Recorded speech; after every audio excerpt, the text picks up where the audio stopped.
இடையில சலிச்சா ஒருத்த மிஞ்ச மாட்டான். இந்த தைரியம் இல்லாத ஜனங்களை வச்சுக்கிட்டு இவனால என்ன பண்ண முடியும்? ஆமா சார், நீங்க சொன்ன மாதிரி எங்களுக்கு தைரியம் இருந்ததில்லை, நம்பிக்கை இருந்ததில்லை, சக்தியே இருந்ததில்லை. சாவு எங்க மேல குதியாட்டம் போட்டுச்சு. அப்ப குறுக்க நின்றுட்டு இருந்த ஒருத்தன் அந்த மாரியாத்தா முன்னாடி தலையை சீவினாங்க.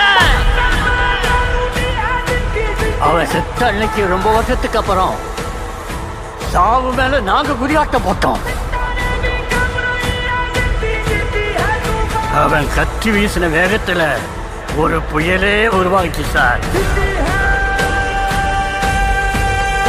அந்த புயல் நராட்சியில் இருக்கிற ஒவ்வொருத்தருக்கும் உசுர கொடுத்துச்சு.